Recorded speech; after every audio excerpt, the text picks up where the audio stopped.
Έμενε τώρα η Ανατολική Πρωσία. Αυτή ήταν η αποστολή του στρατηγού Τσερνιαχόφσκι. Ήταν 31 ετών και ο νεαρότερος από τους σοβιετικούς ανώτατους αξιωματικούς. Ήταν έξυπνος και δυναμικός. Ήταν στο Νόβγκοροντ το 1941, στο πέρασμα του Δνίπερου το 1943 και στην απελευθέρωση της Λευκορωσίας. Ο Τσερνιαχόφσκι τα σχεδίασε όλα, μα δεν πρόλαβε να δει το αποτέλεσμα. Σκοτώθηκε από βλήμα όλμου λίγο μετά τη λήψη αυτών των στιγμιοτύπων. Οι Σοβιετικοί είχαν κερδίσει ένα γερό πάτημα στην Ανατολική Πρωσία την τελευταία μέρα του Αυγούστου του 1944, αφού πέρασαν τα σύνορα στην κομμόπολη Σέσουπ.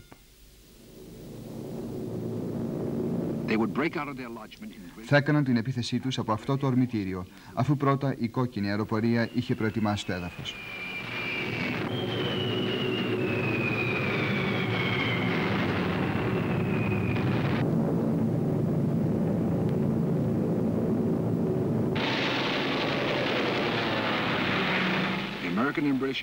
Ταυτόχρονα, Αμερικανοί και Άγγλοι σε άλλα μέρη σφυροκοπούσαν γερμανικές θέσεις και κέντρα επικοινωνίας.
Αν και κανείς δεν το γνώριζε ακόμη, περίεργες συνωμοσίες ετοιμάζονταν στην κορυφή της ναζιστικής ηγεσίας. Από καιρό ο Χίτλερ είχε αναλάβει προσωπικά την διεξαγωγή του πολέμου. Ήταν το ίδιο αποφασισμένος όπως πάντα να συνεχίσει τον πόλεμο, ακόμα και αν με αυτό συμπαρέσυρε τη Γερμανία ολόκληρη στη δική του πτώση. Μερικοί σκέφτηκαν πως ο καλύτερος τρόπος για να έρθει η ειρήνη ήταν να τον σκοτώσουν. Η απόπειρα έγινε στις 24 Ιουλίου. Απέτυχε.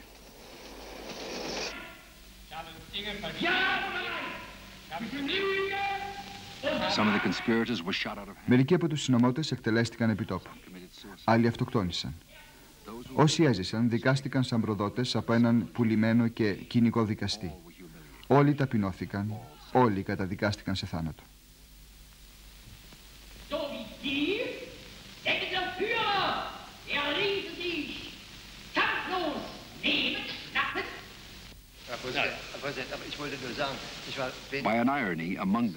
Τι ηρωνία όμως.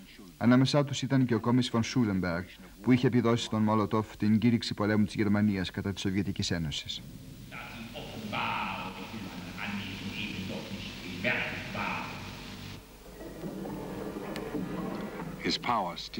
Πανίσχυρος πάντα, ο Χίτλερ διέταξε προετοιμασίες για μια μακρόχρονη άμυνα.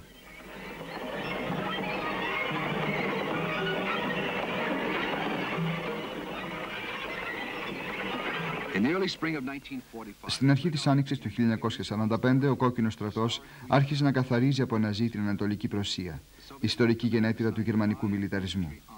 Η Σοβιετική Ενότατη Διοίκηση ανέθεσε σε 5 στρατιές αυτό το έργο. Ο Χίτλερ είχε διακηρύξει ότι το Königsberg ήταν ανίκητο.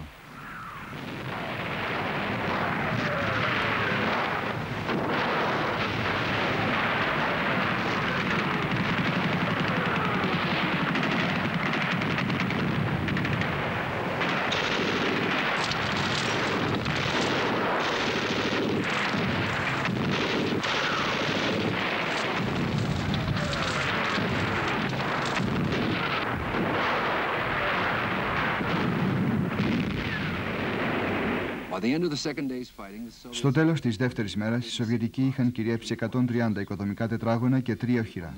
Στις 9 Απριλίου, ολόκληρο πλέον το Königsberg, πρωτεύουσα της Ανατολικής Πρωσίας, βρισκόταν στα χέρια τους.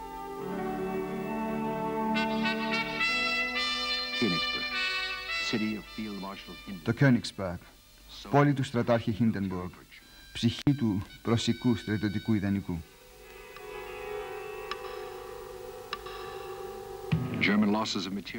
Οι Γερμανοί υπέστησαν μαζικές απώλειες σε υλικό.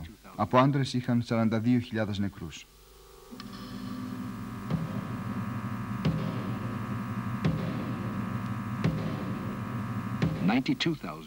92.000 πιάστηκαν αιχμάλωτοι στο Königsberg.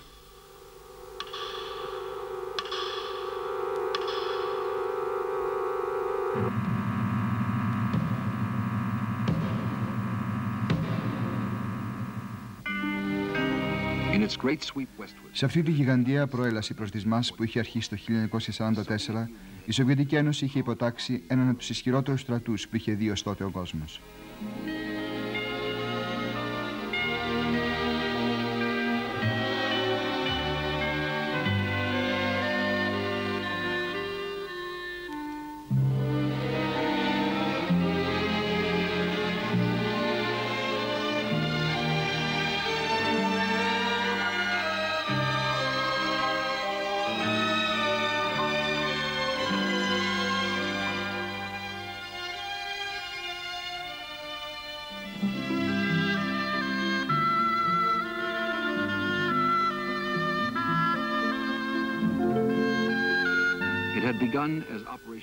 Η προέλαση ξεκίνησε με την ονομασία Επιχείρηση Βαγρατίων, από το όνομα του πρίγκιπα που είχε πεθάνει εδώ, πολεμώντας τον Ναπολέοντα.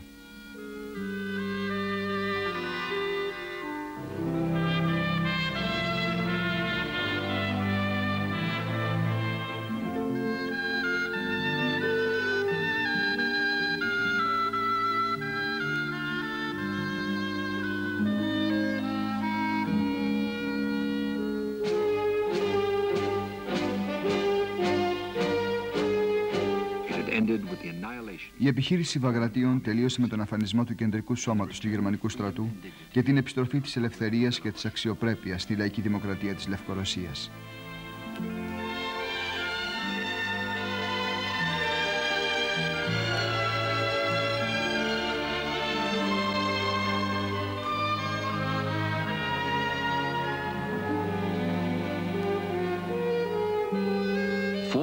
men had fought that. 4 εκατομμύρια άντρες είχαν αγωνιστεί σε αυτή τη μάχη, με 62.000 πυροβόλα, 7.500 άρματα μάχης, περισσότερα από 7.000 αεροπλάνα. Οι Σοβιετικοί είχαν εξολοθρεύσει 26 γερμανικές μεραρχίες και είχαν προκαλέσει απώλειες στο ποσοστό 60 με 70% σε άλλες 82. Ήταν ένα από τα φοβερότερα μετοκυλίσματα στην επιχείρηση Μπαρμπαρόσα.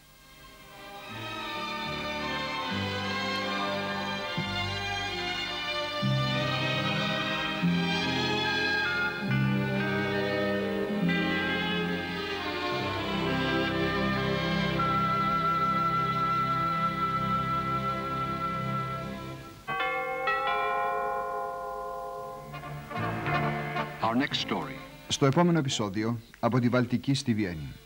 Αφού οι Σοβιετικοί έδιωξαν τους Γερμανούς από τη γη τους, απέμεναν οι χώρες της νοτιοανατολικής Ευρώπης. Μία-μία, Ρουμανία, Τσεχοσλοβακία, Ουγγαρία, Βουλγαρία, Ιουγκοσλαβία, Αλβανία, όλες μεταβλήθηκαν σε πεδία μάχης. Ο Σοβιετικός στρατός έχασε 1 εκατομμύριο άνδρες σε αυτή την εκστρατεία. The Red Army lost 1 million men in this vast campaign in the unknown war.